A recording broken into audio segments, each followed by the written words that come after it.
Hello friends, welcome to my channel. आज 17 नवंबर है और आज के वीडियो में हम लोग 17 नवंबर 2022 के करंट अफेयर्स पढ़ने वाले हैं। तो चलिए स्टार्ट करते हैं। आज का हमारा पहला क्वेश्चन है, प्रतिवर्ष राष्ट्रीय प्रेस दिवस 16 नवंबर को मनाया जाता है। तो हर साल राष्ट्रीय प्रेस दिवस 16 नवंबर को मनाया जाता है और इस दिन यानी कि 16 नवंबर को भारतीय प्रेस परिषद की स्थापना हुई थी 1966 में। तो 16 नवंबर 1966 को भारतीय प्रेस परिषद की स्थापना हुई थी, इसीलिए हर साल राष्ट्रीय प्रेस दिवस 16 नवंबर को मनाया जाता है। और भारतीय प्रेस परिषद की स्थापना किस एक्ट के तहत की गई थी? तो 1965 में ये एक्ट पारित हुआ था। 1965 के एक्ट के द्वारा 1966 में इसकी स्थापना हुई थी, इसे आप याद रखिएगा। भारतीय प्रेस परिषद में एक अध्यक्ष होते हैं और 28 सदस्य होते हैं। टोटल 29 मेंबर होते हैं, 29 मेंबर होते हैं, जिनमें एक अध्यक्ष और 28 सदस्य होते हैं। और अभी वर्तमान में इसके अध्यक्ष कौन है? भारतीय प्रेस परिषद के वर्तमान अध्यक्ष कौन है? तो इसके अध्यक्ष है रंजना प्रकाश देसाई।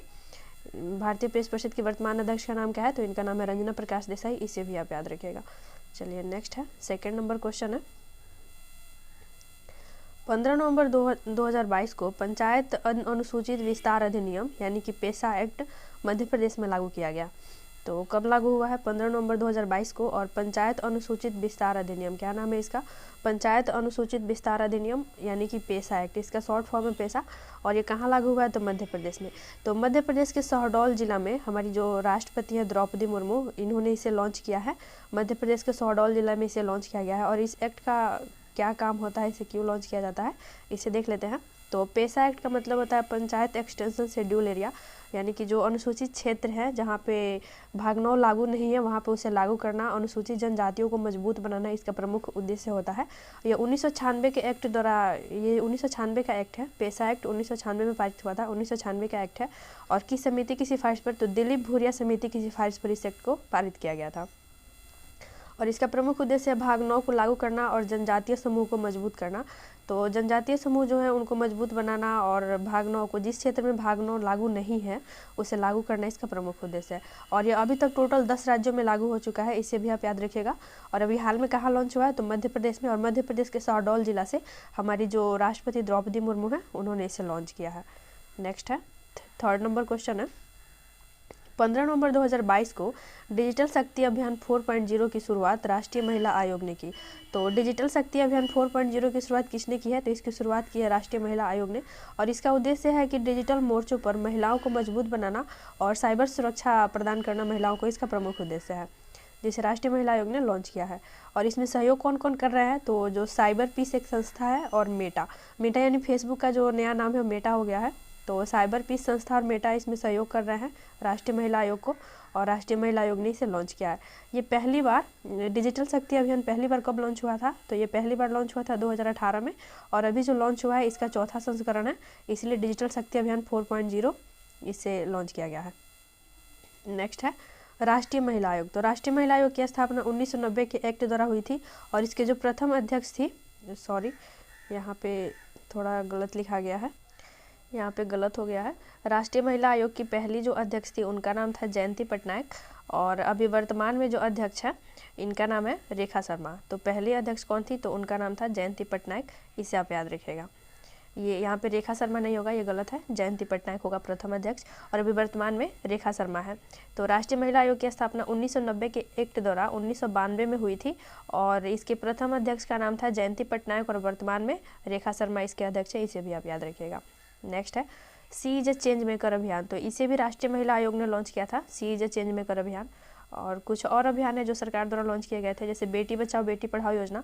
तो ये 22 जनवरी 2015 को लॉन्च हुआ था। और कहाँ से? तो पानीपत से लॉन्च किया गया था इसे। पानीपत हरियाणा में है, यहीं से बेटी बचाओ बेटी पढ़ाओ योजना लॉन्च किया गया था। और उज्ज्वला 1.0 1 मई 2016 को बलिया से लॉन्च हुआ था, और बलिया यूपी में है। और फिर उज्ज्वला 2.0 10 अगस्त 2021 को महोबा से लॉन्च हुआ, और महोबा भी यूपी में ही स्थित है।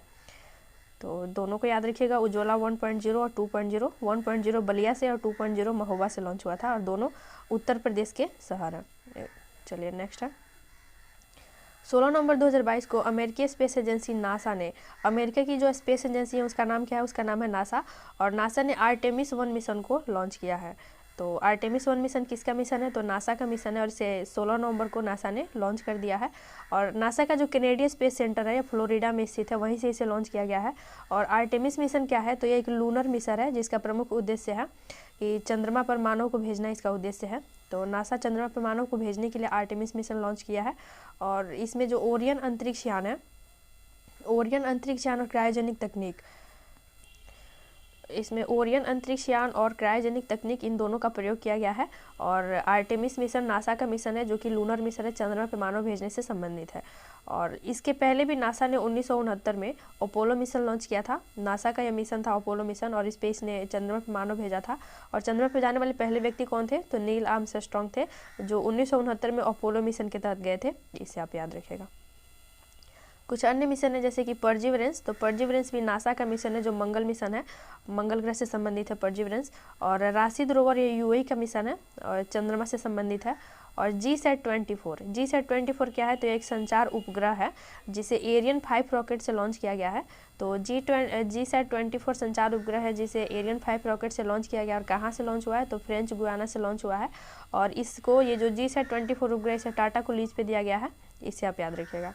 नेक्स्ट है PSLV-C53। PSLV-C53 सिंगापुर के 3 उपग्रहों को इसने लॉन्च किया है। PSLV-C53 से इसरो ने सिंगापुर के 3 उपग्रहों को लॉन्च किया है, इसे आप याद रखिएगा। चलिए नेक्स्ट है 5 नंबर क्वेश्चन है, हाल में जारी क्लाइमेट चेंज परफॉर्मेंस इंडेक्स 2023 में भारत 8वें स्थान पे है। तो अभी हाल में जारी हुआ है क्लाइमेट चेंज परफॉर्मेंस इंडेक्स, कौन सा संस्करण है? तो 2023 का है। और इसमें भारत की रैंक कितनी है? तो भारत की रैंक 8वीं है। इसका हिंदी में इसका मतलब होता है जलवायु परिवर्तन प्रदर्शन सूचकांक। और इसे जारी कौन करता है? तो climate change performance index German watch एक संस्था है, जर्मन वाच इसमें मुख्य भूमिका निभाती है। और 2 अन्य संस्थाएं भी इसमें सहयोग करती हैं। तो कौन कौन सी है? तो इसे लॉन्च करने वाली संस्था का नाम है जर्मन वाच, न्यू क्लाइमेट संस्थान और क्लाइमेट एक्शन नेटवर्क। ये तीनों संस्थाएं मिलकर इसे लॉन्च करती है। तो इसमें मुख्य भूमिका जर्मन वाच की रहती है। नेक्स्ट है, इसे क्यों लॉन्च किया जाता है, इस इंडेक्स को क्यों प्रकाशित किया जाता है? तो इसे 2030 तक, इसका प्रमुख उद्देश्य 2030 तक ग्रीन हाउस गैस उत्सर्जन को आधा करने की दिशा में कौन कौन से देश कार्य कर रहे हैं। जो देश ग्रीन हाउस गैस उत्सर्जन कर रहे हैं वो इसे कम करने की दिशा में कौन कौन से देश कार्य कर रहे हैं, इसके द्वारा उनकी सूची जारी की जाती है, ये जो क्लाइमेट चेंज परफॉर्मेंस इंडेक्स है इसके द्वारा। तो चलिए इसे देखते हैं इस रिपोर्ट में क्या क्या है। तो इस रिपोर्ट में जो प्रथम, दूसरे और तीसरे स्थान पे कोई देश नहीं है। तो इसमें जो पहला, दूसरा, तीसरा स्थान है उस पे कोई देश नहीं है। और चौथे स्थान पे कौन सा देश है? तो चौथे स्थान पे डेनमार्क है। और 5वें स्थान पे स्वीडन है। और इसमें जो चीन है, चीन 51वें स्थान पे और USA 92वें स्थान पे। 52 देश शामिल है इसमें।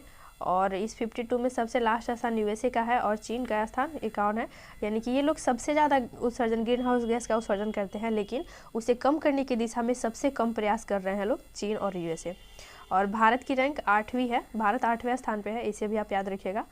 और विश्व में सबसे अधिक ग्रीन हाउस गैस का उत्सर्जन कहाँ होता है? तो उसका उत्सर्जन होता है चीन में, जबकि ये उसे कम करने की दिशा में सबसे कम प्रयास कर रहे हैं चीन और USA, इसे आप याद रखिएगा। कुछ अन्य सूचकांक है जैसे मानव विकास सूचकांक, इसे UNDP द्वारा जारी किया जाता है। और इसमें जो टॉप पे रहा है, फर्स्ट रैंक किसका रहा है? तो इसका रहा है स्विट्जरलैंड का। और भारत का रैंक 132 रहा है। इसी तरह विश्व प्रेस स्वतंत्रता सूचकांक 2022, इसमें भारत 150वें स्थान पे रहा है। और ग्लोबल जेंडर गैप इंडेक्स 2022, इसमें भारत 135वें स्थान पे रहा है। और ये जो ग्लोबल जेंडर गैप इंडेक्स है इसे कौन जारी करता है? तो इसे विश्व आर्थिक मंच द्वारा जारी किया जाता है, इसे भी आप याद रखिएगा। नेक्स्ट है 6 नंबर क्वेश्चन है, सत्यजीत रे लाइफ टाइम अचीवमेंट अवार्ड 2022 से कार्लोस सौरा को सम्मानित किया जाएगा।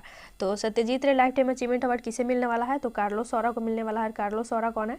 तो कार्लोस सौरा स्पेन के एक डायरेक्टर हैं, फिल्म निर्माता है कार्लोस सौरा, जिनको ये सत्यजीत रे लाइफ टाइम अचीवमेंट अवार्ड 2022 वाला मिलने वाला है।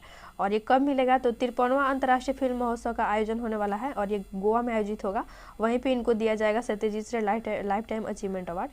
तो 53वां अंतर्राष्ट्रीय फिल्म फेस्टिवल में इनको मिलने वाला है, कार्लोस सौरा को सत्यजीत रे लाइफ टाइम अचीवमेंट अवार्ड दिया जाएगा, इसे आप याद रखिएगा। चलिए नेक्स्ट 7 नंबर, हाल में ग्लोबल शील्ड योजना, ये काफ़ी इंपॉर्टेंट है। ग्लोबल शील्ड योजना G7 समूह द्वारा लॉन्च किया गया है। तो क्वेश्चन आ सकता है कि ग्लोबल शील्ड योजना किस समूह ने लॉन्च किया, किस संगठन ने लॉन्च किया है? तो G7 संगठन ने इसे लॉन्च किया है। और इसे कहाँ लॉन्च किया गया है? तो इसे जो मिस्र में COP27 का आयोजन हो रहा है, मिस्र के शर्म अल शेख में, वहीं पे इसे लॉन्च किया गया है। और किसने लॉन्च किया है? तो इसे G7 के जो देश हैं उन्होंने इसे लॉन्च किया है। इसे किस लिए लॉन्च किया गया है, इसका उद्देश्य क्या है? तो इसका प्रमुख उद्देश्य प्राकृतिक आपदा से सुरक्षा के लिए वित्तीय सहायता प्रदान करना, जैसे बाढ़, भूकंप, सुनामी, इन सारी चीज़ों से सुरक्षा के लिए वित्तीय सहायता प्रदान करना इस ग्लोबल शील्ड योजना का प्रमुख उद्देश्य है। और इसे G7 समूह द्वारा लॉन्च किया गया है। और कहाँ पे, तो COP27 में मिस्र में इसे लॉन्च किया गया है, इसे आप याद रखिएगा। कुछ अन्य योजनाएं हैं जो भी हाल में लॉन्च हुई है, जैसे कि इन आवर लाइफ टाइम अभियान। तो इसे कहाँ लॉन्च किया गया, तो यह भी COP27 में लॉन्च हुआ। इसे किसने लॉन्च किया है, इन आवर लाइफ टाइम अभियान, ये काफ़ी इंपॉर्टेंट है। इन आवर लाइफ टाइम अभियान COP27 में लॉन्च हुआ है। और भारत का जो पर्यावरण मंत्रालय है, पर्यावरण, वन और जलवायु परिवर्तन मंत्रालय, और UNDP, इन दोनों ने लॉन्च किया है। तो भारत के पर्यावरण, वन, जलवायु परिवर्तन मंत्रालय और UNDP ने इसे लॉन्च किया है, इन आवर लाइफ टाइम अभियान। ये काफ़ी इंपॉर्टेंट है एग्जाम के लिए। और नेक्स्ट है लाइफ अब मिशन। लाइफ मिशन किसने लॉन्च किया है, तो लाइफ मिशन को किसने लॉन्च किया है, इसे लॉन्च किया है हमारे प्रधानमंत्री नरेंद्र मोदी ने गुजरात से। गुजरात में जो स्टैचू ऑफ यूनिटी है केवड़िया में, वहीं से इसे लॉन्च किया गया लाइफ मिशन को। और इसका फुल फॉर्म क्या होता है, तो लाइफ स्टाइल फॉर इन्वायरमेंट। और इसे प्रधानमंत्री मोदी ने लॉन्च किया गुजरात से। और यहाँ पे इन आवर लाइफ अभियान COP27 में पर्यावरण मंत्रालय और UNDP ने लॉन्च किया था, इसे आप याद रखिएगा। नेक्स्ट है, केंद्र सरकार ने नीति आयोग का पूर्णकालिक सदस्य डॉक्टर अरविंद बिरमानी को नियुक्त किया है। तो अभी हाल में केंद्र सरकार ने नीति आयोग के पूर्णकालिक सदस्य की नियुक्ति की है। उनका नाम क्या है, उनका नाम है डॉक्टर अरविंद बिरमानी। चलिए नेक्स्ट है, नीति आयोग की स्थापना 1 जनवरी 2015 को हुई थी। और इसके अध्यक्ष कौन होते हैं, तो इसके अध्यक्ष होते हैं प्रधानमंत्री।